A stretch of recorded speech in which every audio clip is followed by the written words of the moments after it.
생명의 소리입니다. 오늘 저와 여러분들은 요한복음 1장 말씀을 통하여 참되고 간사한 것이 없도다라는 제목의 말씀을 나누기를 원합니다. 우리 옆 사람에게 인사합시다. 참되고 간사함이 없는 성도 되길 바랍니다.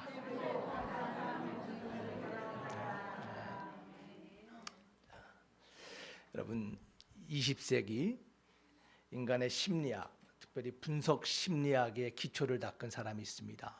칼 융이라는 사람이에요. 혹시 들어보셨나 모르겠어요. 융이라는 사람인데 이분이 인간의 심리를 설명하면서 사용한 용어가 있습니다. 그 용어가 페르소나와 그림자라는 단어를 사용해서 인간의 심리를 밝히고 설명했습니다. 페르소나 혹시 들어보셨습니까? 이 페르소나라는 말은 사실은 고대 그리스에서 그 어원을 찾습니다. 이 페르소나라는 말은 과거에 연극을 하던 사람들이 자신의 역할을 감당하기 위해서 연극을 위하여 썼던 가면, 그 역할을 위해 썼던 가면이 페르소나입니다. 융이 말한 페르소나는 무엇이냐면 그는 이렇게 심리학에서 페르소나를 정의합니다. 잘 들어보시길 바랍니다. 좀 어렵습니다. 자아가 성장하는 과정에 형성되는 소속 집단의 행동 규범이나 그 역할이 갖추어야 할 행동의 틀, 이것이 페르소나다. 혹시 무슨 말인지 이해가 되신 분 계십니까? 좀 말이 어렵죠? 페르소나가 뭐냐면 쉽게 말해서 사회가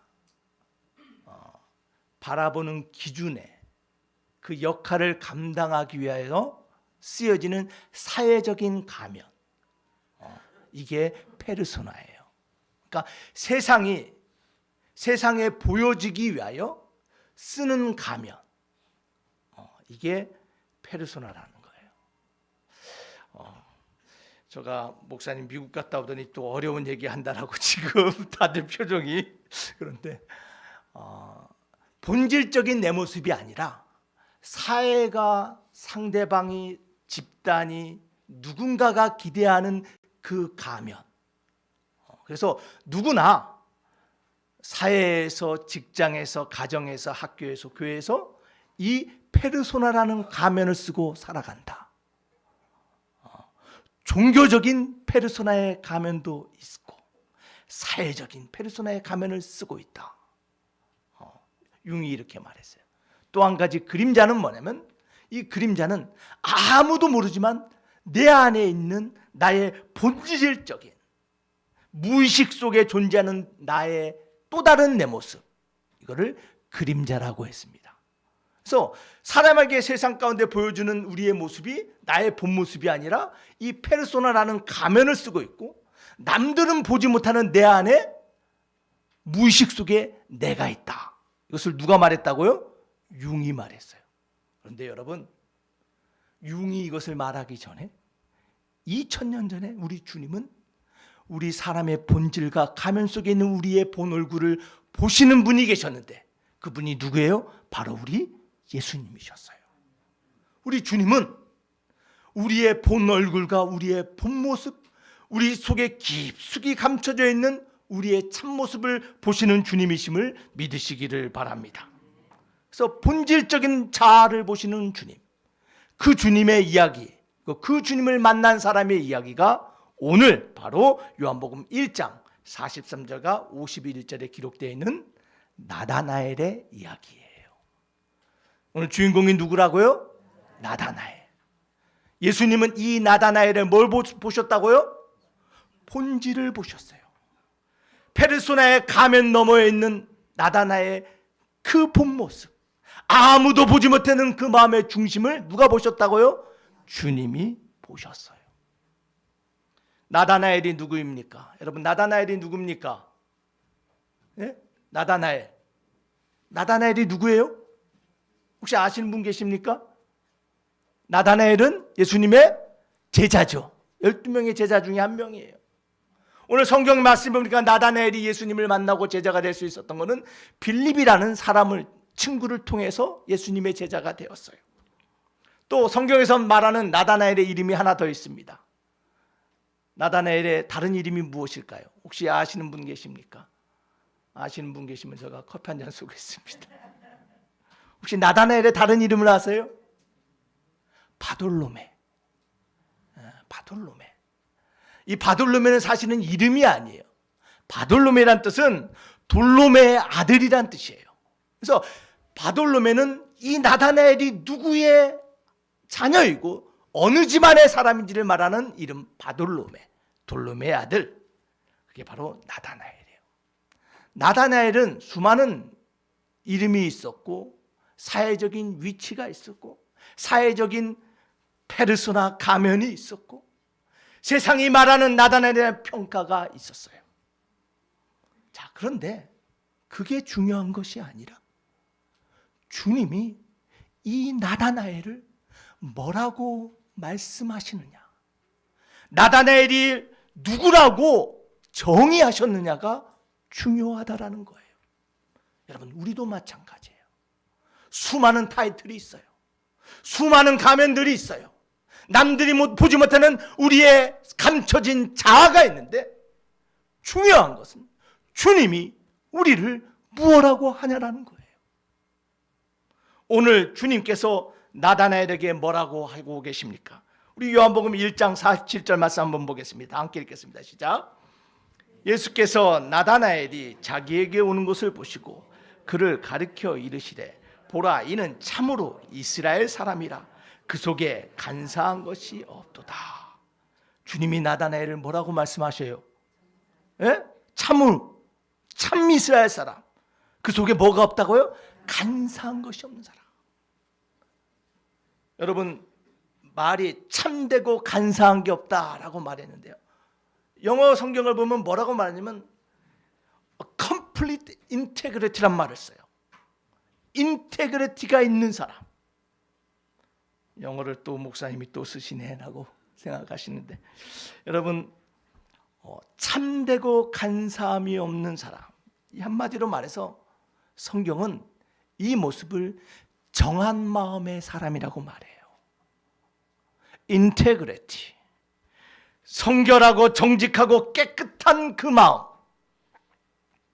자, 그래서 주님은 나다나엘을 뭐라고 부르셨다고요? 참되고 간사함이 없는 정한 마음의 사람.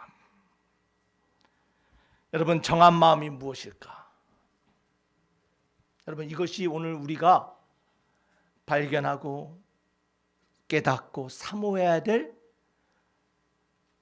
마음임을 믿습니다.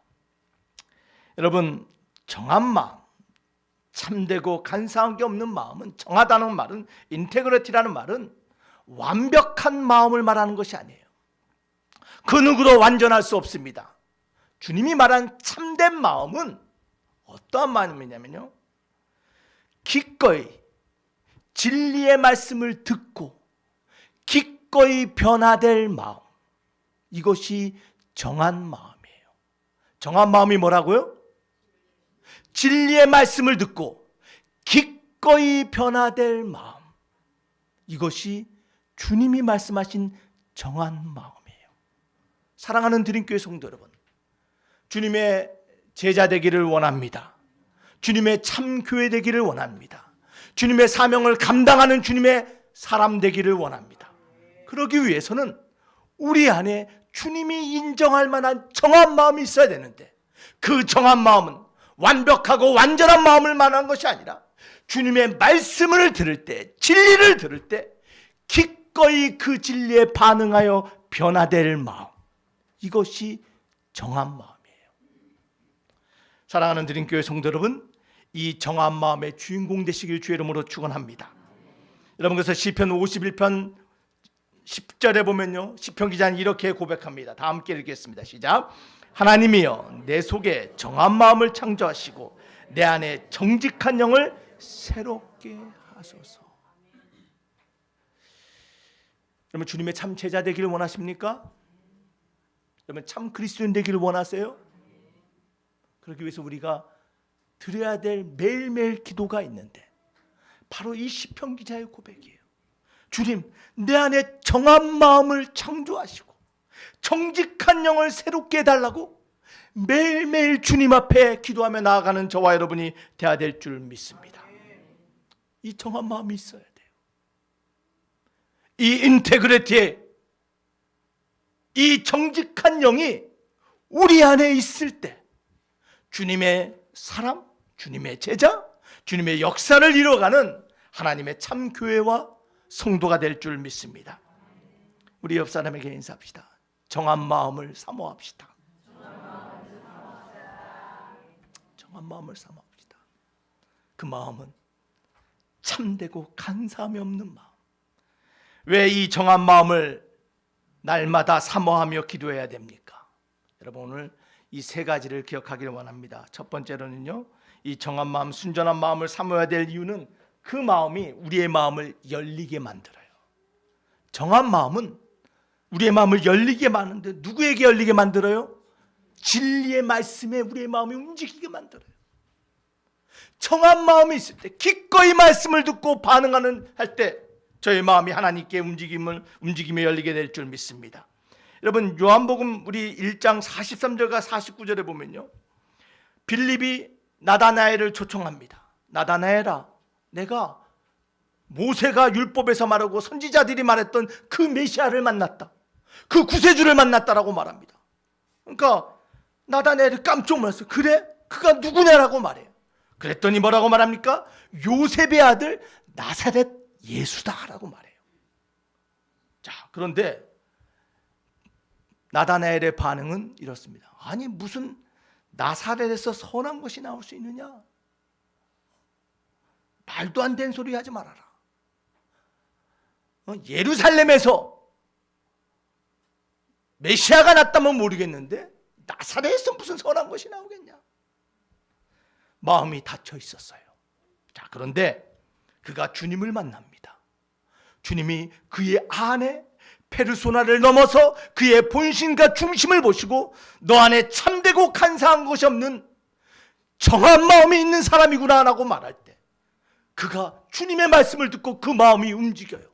그래서 뭐라고 말합니까? 49절에 나다나엘이 대답하여 랍비여, 당신은 하나님의 아들이시요 당신은 이스라엘의 임금이로소이다 라고 말해요. 여러분, 이 이야기를 잘 생각해 보세요. 불과 얼마 전까지 빌립의 얘기를 듣고 예수를 부정하고 예수를 믿지 않았던 사람, 닫혀있던 이 사람이 그 짧은 순간 그의 진리를 만날 때 기꺼이 변화될 수 있었던 이유는 바로 나다나엘 안에 뭐가 있었다고요?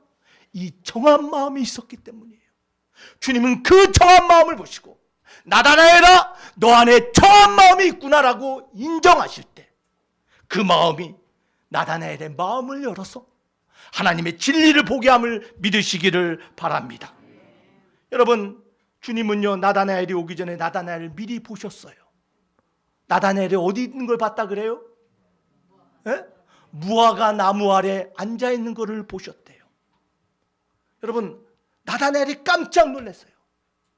그 무화과 나무가 어떤 나무인지는 알 수 없지만 아마 나다나엘은 그 무화과 나무 아래서 많은 것을 생각했을 거예요. 제가 생각할 때는 아마 나다나엘이 시편 51편 10절 말씀을 묵상하지 않았을까요? 주님, 내 안에 정한 마음을 창조하시고 정직한 영을 새롭게 하셔서 하나님의 구원의 역사와 하나님의 약속의 메시아를 보게 하여 주시옵소서. 하나님께서는 그의 그 마음을 보시고 그를 하나님의 제자로 불러주심을 믿으시기를 바랍니다. 사랑하는 드림교회 성도 여러분, 짧은 순간 진리의 말씀을 들을 때 그가 하나님을 향하여 마음을 열 수 있었던 이유가 뭐라고요? 그 안에 정한 마음이 있었기 때문이에요. 여러분 인생 가운데서도 이 역사가 다 나타난 줄 믿습니다. 여러분 안에 정한 마음이 있었기에 주님의 그 부르신 말씀 앞에, 그 주님의 은혜 앞에 아멘하며 달려오는 하나님의 자녀가 된 줄 믿으시기를 바랍니다. 자, 그런데요, 다 그런 게 아니에요. 주님의 그 진리의 말씀 앞에 다 마음을 여는 게 아니에요. 다 정한 마음을 가졌으면 좋겠는데 그렇지 않은 사람들이 있어요. 주님이 그대 예화를 드시는데 마태복음 21장 28절에서 31절의 말씀이에요. 자, 여러분, 우리가 잘 아는 말씀이에요. 한번 보시겠습니다. 자, 어떤 사람에게 두 아들이 있는데 맏아들에게 가서 이르되 예 오늘 포도원에 가서 일하라 하니 대답하여 이르되 아버지 가겠나이다 하더니 가지 아니하고 둘째 아들에게 가서 또 그와 같이 말하니 대답하되 이르되 실소이다 하였다가 그 위에 뉘우치고 갔으니 그 둘 중에 누가 아버지의 뜻대로 하였느냐 이르되 둘째 아들이니이다. 예수께서 그들에게 이르시되 내가 진실로 너희에게 이르노니 세리들과 창녀들이 너희들보다 먼저 하나님의 나라에 들어가리라. 지금 큰아들과 둘째 아들의 비유를 예수님께서 하셨어요. 여러분, 이 큰아들 맏아들을 누구를 얘기한 것 같아요? 당시의 바리새인들이었어요. 바리새인들은 진리의 말씀을 누구보다도 많이 알던 사람이에요. 하나님의 말씀을 외웠던 사람이에요. 율법을 달달달 외웠어요. 그런데 주님의 말씀은 뭐냐면 그들 안에 정한 마음이 없기에 그들이 메시아 진리 되시고 생명 되신 주님을 받아들이지 못한다라는 거예요. 큰아들과 작은아들의 차이가 뭐예요? 마음을 변화시키는 그 정한 마음. 그 정한 마음이 이 둘의 차이였다라는 것입니다. 사랑하는 드림교회 성도 여러분, 둘째 아들과 같이 정한 마음으로 하나님 앞에 나아가는 저와 여러분 되길 주 이름으로 축원합니다. 여러분, 교회를 수십 년 당해도 장로, 권사, 목사가 되어도 바리새인들과 같이 이 맏아들과 같이 자신의 아집과 고집을 버리지 못하는 변화되지 못하는 사람들이 너무나 많다라는 거예요. 왜 그래요? 그 안에 정한 마음을 잃어버렸기 때문이에요. 사랑하는 드림교회 성도 여러분, 날마다 하나님 앞에 기도합시다. 하나님, 내 속에 정한 마음을 창조하시고 내 안에 정직한 영을 새롭게 해달라고 기도하시는 하나님의 자녀 되시기를 주 이름으로 축원합니다. 그러한 정한 마음에 있는 사람이 주님의 부르심을 받는 자들이에요. 두 번째로 왜 우리에게 정한 마음이 필요합니까? 그것은 정한 마음은 두 번째로 우리의 편견을 마주보게 한다라는 거예요. 여러분, 사람은요 누구나 편견을 가지고 살아요. 대한민국만큼 지역 편견을 가지고 있는 사람 나라가 드문 것 같아요. 이 작은 나라에 얼마나 서로 편견을 가지고 경상도 사람은 저렇네, 전라도 사람은 저렇네, 충청도 사람은 저렇네, 이북 사람은 저러네. 얼마나 편견을 가지고 있는지 몰라요. 여러분, 그러나 정한 마음, 정직한 마음이 우리 안에 새로워지면요, 그 마음이 우리 안에 있는 편견과 선입견과 비판적이고 오해하던 우리의 모습을 보게 만들어요. 오늘 이것이 바로 나다나엘에게 일어났던 이야기예요. 여러분, 요한복음 1장 45절과 46절 다시 한번 읽어보겠습니다. 시작. 빌립이 나다나엘을 찾아 이르되 모세가 율법에 기록하였고 여러 선지자가 기록한 그 일을 우리가 만났으니 요셉의 아들 나사렛 예수니라. 나다나엘이 이르되 나사렛에서 무슨 선한 것이 날 수 있느냐? 빌립이 와서 이르되 와서 보라.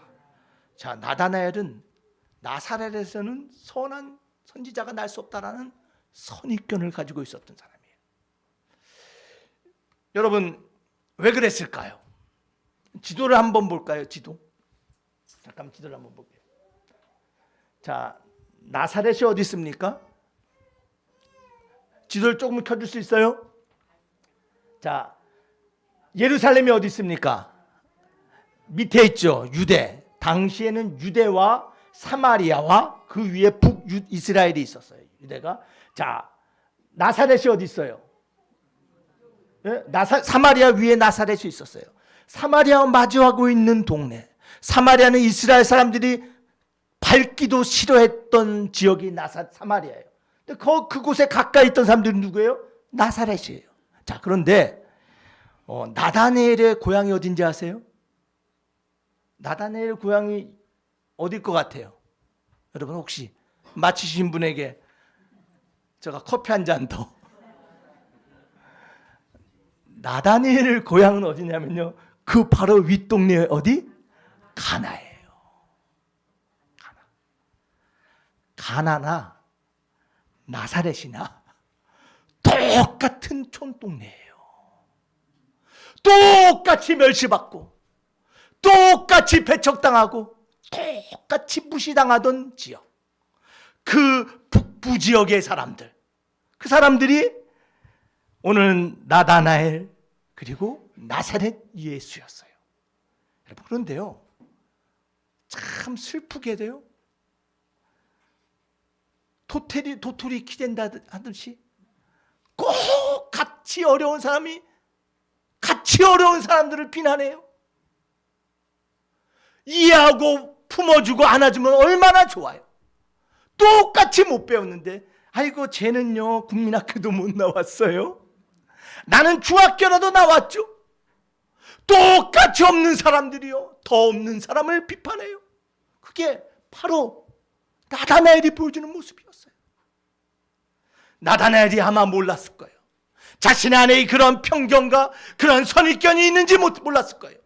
그런데 주님께서 나다나엘아, 너 안에는 정한 마음이 있단다라고 주님의 그 진리의 말씀을 듣는 동안 나다나엘은 자신의 그 선입견과 편견을 가졌던 모습을 보고 그가 변화되어 주님의 제자가 됨을 여러분 믿으시기를 바랍니다. 여러분, 주님의 제자가 된다라는 게 여러분 뭐라고 생각하세요? 주님의 참 교회가 된다라는 것을 뭐라고 생각하십니까? 성령 받아서 능력 충만한 거 당연한 거예요. 죄로부터 자유함 얻는 거 당연한 거예요. 우리가 세상을 향하여 사회적인 책임을 짓는 그 첫 번째는 뭐냐면 세상을 향한 편견을 버리는 거예요. 그리스도인이 된다라는 것은 빈부의 격차와 가진 것을 배운 것의 격차를, 그 선입견을 버리고 누구나 품고 안아줄 수 있는 사람, 그것이 주님의 제자들이에요. 여러분, 혹시 그러한 선입견을 갖고 계세요? 아이고 목사님, 저는요 저쪽 남쪽 사람들하고는 못 사귀어야 하는 사람들이 있어요. 아이고 목사님, 저는 문둥이들하고는 못해요 하는 사람도 있어요. 여러분, 우리 그리스도인들은 그런 사람들이 아니에요. 그리스도인들은 오만과 편견과 선입견을 버리고 주님의 마음으로 함께 품으며 하나 되는 사람, 그것이 바로 그리스도인이에요. 그럴 때 주님의 참 제자가 되는 거예요. 여러분, 나다나엘의 이야기뿐만이 아니에요. 나다나엘만 그 편견을 보게 만든 게 아니에요. 여러분, 베드로 너무나 잘 알잖아요. 주님의 수제자 베드로가요, 하나님의 능력을 받고 많은 기적과 이사를 베풉니다. 하나님의 복음을 증거하는 제자가 됩니다. 근데 주님이 어느 날 욥바로 내려가라 그래요. 주님께서 환상을 보여줘요. 불결한 정결하지 않은 짐승들을 하늘에서 보자기로 내서 먹으라고 말해요. 어떻게 저걸 먹습니까? 말해요. 하나님께서 말해요. 내가 정결하게 했다라고 말합니다. 왜 그런 환상을 보여줬습니까? 바로 베드로에게도 이 선입견이 있었어요. 복음은 오직 유대인들만을 위한 하나님의 말씀이라 생각했어요. 근데 하나님이 베드로야, 참 제자는, 참 나의 사람은 유대인이나 헬라인이나 이방인이나 그 누구나 할지라도 그들을 사랑하고 복음을 전하며 편견을 벗어버리고 하나 되게 하는 자가 제자라는 것을 가르쳐주기 위하여 주님께서는 베드로에게 환상을 보여주심을 믿으시기를 바랍니다. 하나님께서는 베드로 안에 있는 그 선입견과 편견을 깨버리시고 하나님이 사용하실 만한 정한 마음의 사람으로 만들어주심을 믿으시기를 바랍니다. 사랑하는 드림교회 성도 여러분, 왜 우리가 날마다 주여 정한 마음을 주시옵소서 기도해야 됩니까? 그것은 바로 우리 안에 있는 이러한 편견과 오해와 선입관을 버리기 위하여 주님의 참 제자로 세상을 품을 수 있는, 섬길 수 있는 자가 되기 위하여 저와 여러분은 기도해야 될 줄 믿습니다. 정한 마음을 가질 때 우리의 마음이 복음의 진리에 열리는 것뿐만 아니라 우리의 편견을 마주보며 이기게 됨을 믿으시기를 바랍니다. 세 번째로 왜 우리가 정한 마음을 가져야 될까요? 그것은 정한 마음은 우리의 관점을 변화시키기 때문이에요. 우리의 시각을 변화시켜요. 우리의 세계관을 변화시켜요. 여러분, 세상을 어떻게 보십니까?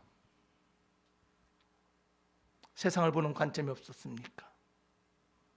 여러분, 우리 그리스도인들은요, 세상과 다른 시각으로 세상과 시간을 보는 사람들이에요. 요한일서 2장 15절과 18절 말씀 한번 볼까요? 다 함께 읽겠습니다. 시작. 이 세상이나 세상에 있는 것들을 사랑하지 말라. 누구든지 세상을 사랑하면 아버지의 사랑이 그 안에 있지 아니하느니 이는 세상에 있는 모든 것이 육신의 정욕과 안목의 정욕과 이생의 자랑이니 다 아버지께로 온 것이 아니요 세상으로부터 온 것이라.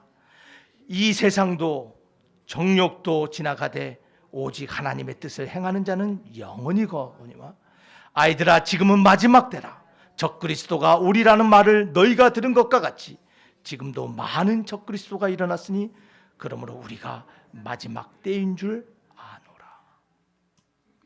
여러분, 저와 여러분이 사는 이 시대가 어떤 시대입니까?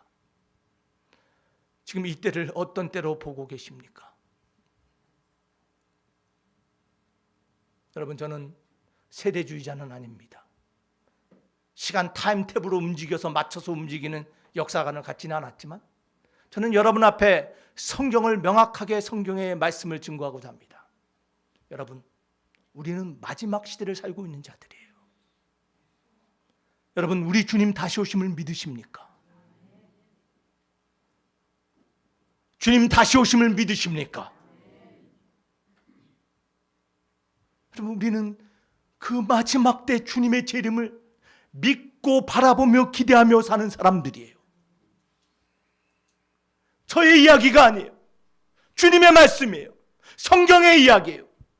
여러분, 성경의 모든 예언은 이루어지고 완성되었는데 단 한 가지 아직 이루어지지 않은 예언이 있는데 그것은 바로 주님의 재림이에요. 마지막 때가 있다라는 거예요. 여러분, 세상의 관점으로 세상을 보지 마시길 바랍니다. 육신의 정욕과 안목의 정욕과 이생의 자랑으로 세상을 사랑하지 마시길 바랍니다. 여러분, 세상을 어떻게 보십니까? 잘 먹고 편안하고 따뜻하고 넉넉하고 행복하게 사는 세상을 꿈꾸십니까? 여러분, 여기에 만족하는 게 그리스도인이 아닙니다. 우리는 이 땅에 초점을 맞추는 자리가 아니라 영원한 하나님의 영원한 나라를 바라보며 그 나라를 기다리는 자, 이것은 나그네 인생길이고 영원한 본향을 사랑하며 사모하며 나아가는 자들, 그것이 바로 우리 크리스찬들이에요. 여러분, 혹시 저가 뜬구름 잡는 얘기한다고 혹시 생각하신 분 있습니까? 죄송하지만 그분은 우리 안에 있는 사람이 아니에요. 그리스도 안에 있는 사람이 아니에요. 여러분, 세상은요 끊임없이 우리를 공격합니다. 우리를 흔듭니다. 하나님의 진리로부터 떠나게 만듭니다. 하나님은 우리 안에서 몰아내려고 합니다. 하나님의 진리를 우리의 가족과 교회와 세상 가운데서 몰아내려고 합니다. 세상 문화예요. 여러분, 세상 문화 속에서 이 청한 마음을 가지고 믿음으로 일어나며 맞서는 저와 여러분이 되길 주 이름으로 축원합니다. 여러분, 오해하지 마시길 바랍니다. 언젠가 정한 그때가 있습니다. 아무도 몰라요. 그러나 그 시간이 오고 있습니다. 그 시간을 믿음으로 바라보며 오늘 하나님의 뜻을 행하는, 하나님의 진리의 말씀대로 기꺼이 순종하며 나아가는 정한 마음의 사람, 그 관점으로 세상을 보는 저와 여러분이 되어야 될 줄 믿습니다. 속지 마시길 바랍니다. 세상이 주는 만족과 평안에 속지 마시길 바랍니다. 세상이 주는 불안과 위협에 굴복하지 마시길 바랍니다. 오늘 성경이 말씀하시는 그 진리 안에, 그 진리로 믿음으로 말미암아 살아가는 저와 여러분 되길 주 이름으로 축원합니다. 저와 여러분들은 말씀에 기반하여 사는 사람들입니다. 환경에 기반하여 사는 것이 아닙니다. 조건에 따라 사는 사람이 아니라 하나님의 말씀에 기반하여 사는 사람, 그게 저와 여러분들입니다. 그것이 우리의 정체성이고 그것이 우리의 가치관입니다. 말씀대로 살기에 때로는 세상 가운데서 박해받고 거부당하고 차별당하기도 합니다. 그러나 우리 안에 참되고 간사함이 없기에 그 진리의 말씀대로 그 뜻대로 행하는 자 되기 위하여 그 영혼을 바라보며 나아가기에 하나님은 우리를 통하여 세상의 마지막 소망의 말씀을 선포하심을 믿으시기를 바랍니다. 여러분, 데살로니가후서 2장 1절과 12절에 보면요, 마지막에 대한 두렵고 떨리는 말씀이 예언되어 있어요. 우리 한번 다 함께 읽어보겠습니다. 시작. 형제들아, 우리가 너희에게 구하는 것은 우리 주 예수 그리스도의 강림하신가 우리가 그 앞에 모임에 관하여 영으로나 또는 말로나 또는 우리에게서 받았다는 편지로나 주의 날이 이르렀다고 해서 쉽게 마음이 흔들리거나 두려워하거나 하지 말아야 한다는 것이라. 자, 바울이 복음을 전하고 그들에게 가르쳤는데요, 잘못된 거짓 사람들이, 거짓 선지자, 거짓 가르침이 와서 그들을 막 흔듭니다. 두렵게 만듭니다. 여기에 그리스도가 있다, 여기에 주의 말씀이 있다라고 미혹합니다. 자, 3절 다 함께 읽겠습니다. 시작. 누가 어떻게 하여도 너희가 미혹되지 말라. 먼저 배교하는 일이 있고 저 불법의 사람 곧 멸망의 아들이 나타나기 전에는 그날이 이르지 아니한다. 자, 무슨 말씀을 하고 있습니까? 마지막 날이 있어요. 주님 오실 그 날이 있어요. 그 저지먼트, 그 심판의 날이 있대요. 그런데 그 날은 멸망의 아들이 나타나기 전에, 적그리스도가 나타나기 전에는 그 날이 오지 않는데요. 자, 그 전에 뭐가 일어나요? 미혹되고 배교하는 일이 일어난다고 말해요. 세상에 미혹돼요. 얼마나 많은 그리스도인들이 하나님 말씀이 진리인 줄 알고 살던 사람들이 세상이 주는 달콤함과 세상이 주는 안락에 미혹되어서 세상으로 빠져나간지 몰라요. 진리를 배교하고 버리는 자들이 얼마나 많은 줄 몰라요. 여러분, 오늘 성경의 이야기가 우리의 삶 가운데 정말 지금 일어나고 있는 일이에요. 여러분, 미국에서요, 이 배교가 개인을 넘어서 교회를 넘어서 교단 차원으로 일어나고 있어요. 우리 하나님은 명확히 말씀하셨어요. 창조의 질서를 말씀하셨어요. 참 진리가 무엇인가를 말씀하셨어요. 그런데요, 교단이 배교를 했어요. 하나님의 진리의 말씀을 거부해요. 불법을 허용하기 시작해요. 여러분, 남의 이야기가 아니에요. 우리 대한민국도 마찬가지예요. 10월 27일 모든 교회가 함께 기도했어요. 무엇을 놓고 기도했어요? 이 배교를 놓고 기도한 거예요. 얼마나 많은 목사들이, 얼마나 많은 학자들이 이 배교에 빠져서 하나님을 떠나는지 몰라요. 사랑하는 드림교회 성도 여러분, 악이 관용하는 시대가 지금 저와 여러분들이 살아가는 시대예요. 4절 말씀 다 함께 읽겠습니다. 시작. 그는 대적하는 자라 신이라 불리는 모든 것과 숭배함을 받는 것에 대항하여 그 위에 자기를 높이고 하나님의 성전에 앉아 자기를 하나님이라고 내세우느니라. 얼마나 많은 이 적그리스도가 하나님이라고 자신을 주장합니까?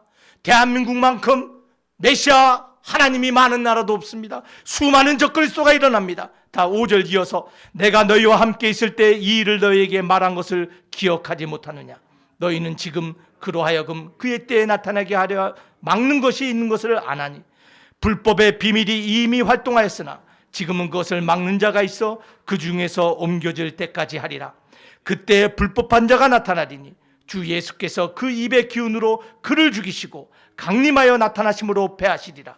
악한 자의 나타남은 사단의 활동을 따라 모든 능력과 표적과 거짓 기적과 불의의 모든 속임으로 멸망하는 자들에게 있으리니 이는 그들이 진리의 사랑을 받지 아니하여 구원함을 받지 못함이라.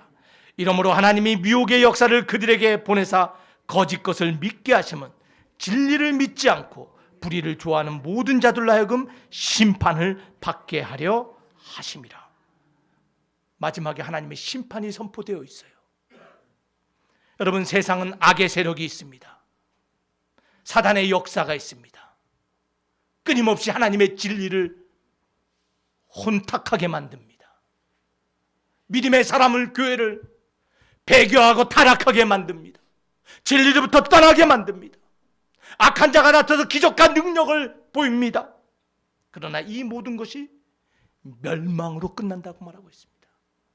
사랑하는 드림교회 성도 여러분, 우리가 바라보는 마지막은 우리 주님이 오셔서 그 불법을 행하는 자를 그 입의 능력으로 멸하시고 하나님의 나라와 그 영광을 우리 가운데 보여주는 그 승리가 있음을 믿으시기를 바랍니다.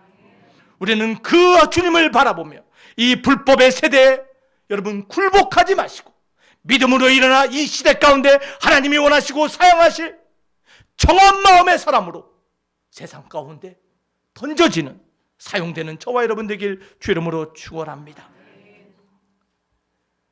왜 이들이 멸망을 받습니까? 진리를 믿지 않고 불의를 좋아하기 때문입니다. 그들 안에 정한 마음이 없기 때문입니다. 왜 배교를 합니까? 왜 거짓에 빠집니까? 그 안에 정한 마음이 없기 때문입니다. 잘못된 관점으로 세상을, 인생을 바라보기 때문입니다. 사랑하는 드림교회 성도 여러분, 믿음의 관점, 주님의 관점으로 역사와 시간을 바라보는 하나님의 사람 되길 주 이름으로 축원합니다.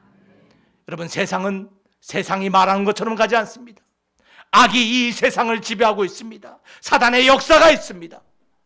이 악이 지배하는 이 시대 가운데 박해가 있다 할지라도 믿음으로 일어나 하나님의 정한 마음으로서 세상 가운데 주님을 증거하는 저와 여러분이 되어야 될 줄 믿습니다. 여러분, 나다나엘은 이 하나님의 관점으로 세상을 바라보게 되었어요. 여러분, 나다나엘의 마지막 인생은, 그의 삶의 이야기는 성경에 기록되어 있지는 않아요. 나다나엘이 어떻게 됐는지 성경은 기록하지 않았던데, 기독교 전통은 나다나엘의 마지막 인생을 기록하고 있어요. 성경에는 없지만 전통에 나다나엘을 어떻게 그의 삶을 얘기하냐면요, 나다나엘이 예수님을 믿고 나서 그 예수님의 제자가 되고 세상을 바라보는 시각이 변합니다. 예전에는 잘 살고 내 나라, 내 민족만 생각했는데 이제 복음을 가지고 세상을 향하여 나가야 되겠다는 것을 깨닫고요, 나다나엘이 오늘날 이라크를 갑니다. 이라크뿐만 아니라 이란으로 갑니다. 그곳에서 복음을 전합니다. 이란에 간 것뿐만 아니라 인도까지 갑니다. 그곳에서 주님의 말씀을 증거하셨어요. 구원이 오직 하나님께 있다라고 선포합니다. 예수님이 구세주라고 선포합니다. 인도에서뿐만 아니라 터키로 올라옵니다. 터키에서 복음을 전하다가 박해 때문에 애굽으로 피난합니다. 애굽에서도 복음을 전했습니다. 그러다가 마지막 터키로 갔는데 그곳에서 복음을 증거하다가 잡힙니다. 기독교 박해가 일어났습니다. 나다나엘에게 말합니다. 너가 믿는 그 구주 예수를 부인하면 살려주겠다. 나다나엘이 끝까지 주님을 배신하지 않습니다. 형벌이 선포됩니다. 산채로 껍질을 벗겨라. 나다나엘의 산채로 껍질이 벗겨집니다. 그 고통의 순간에도 나다나엘은요, 악에 굴복하지 아니하고 복음을 증거합니다. 그럼에도 하나님은 당신들을 사랑하십니다. 그 모습을 보고 마지막 그들이 내린 형벌은 목을 베라라는 것입니다. 결국 목을 베어 죽임을 당합니다. 이것이 나다나엘의 마지막 삶의 모습이었어요. 그런데요, 나다나엘의 그 순교의 피를 통하여 터키 지역에 교회가 생기고요, 오늘날 그의 이름이 세상의 악에 굴복하지 아니하고 믿음으로 하나님의 나라를 바라보며 세상에 맞대어 일어난 사람, 나다나엘로 기억됨을 여러분 믿으시기를 바랍니다. 로마서 1장 16절 말씀을 우리 다 함께 읽어보겠습니다. 내가 복음을 부끄러워하지 아니하노니 이 복음은 모든 믿는 자에게 구원을 주시는 하나님의 능력이 됨이라. 먼저 유대인에게요 그리고 헬라인에게로다. 복음을 부끄러워하지 아니하고 모든 믿는 자에게 구원을 주시는 그 하나님의 능력을 믿으며 땅끝까지 이르러 복음을 증거했던 사람, 그것이 바로 정한 마음의 나다나엘이었습니다. 사랑하는 드림교회 성도 여러분, 우리의 사명을 잊지 말길 바랍니다. 좋은 교회, 좋은 자리, 편안한 곳에서 우리가 신앙생활하고 즐겁게 사는 것이 우리의 신앙의 다가 아닙니다. 잊지 마시길 바랍니다. 주님이 우리에게 명하시고 마지막 부탁하신 그 증인의 삶, 땅끝까지 이르러 증인되라는 그 주님의 말씀, 그 사명을 감당하는 교회가 될 때 저와 여러분들 주님이 인정하는 정한 마음의 사람, 드림교회여 너희 안에 정한 마음이 있구나, 주님의 인정받는 교회가 될 줄 믿습니다. 나태하지 맙시다. 포기하지 맙시다. 여러분 굴복하지 마시기 바랍니다. 주님을 만난 자들로서 주님 부르실 그날까지, 그 시간까지 우리의 사명은 그 주님의 복음을, 구원을 증거하는 삶, 이것이 우리의 사명임을 잊지 않고 주님 앞에 믿음으로 일어날 때 참되고 간사한 것이 없도다라는 주님의 그 인정이 저와 여러분들을 향한 주님의 인정이 될 줄 믿습니다. 기도하시겠습니다. 아버지 하나님 감사합니다. 우리에게 말씀하시고 나다나엘의 이야기를 통하여 다시 한번 우리 안에 정한 마음이 새롭게 창조되고 날마다 주님이 원하시는 믿음의 모습으로 일어날 수 있는 믿음의 자녀 되게 하시니 감사합니다. 아버지 하나님, 주님의 맡겨진 사명 잊지 않는 저희들 되게 하여 주시고 세상과 타협하고 굴하지 않는 거룩한 교회 되게 하여 주시옵소서. 믿사옵고 예수님 이름으로 기도하옵나이다. 아멘.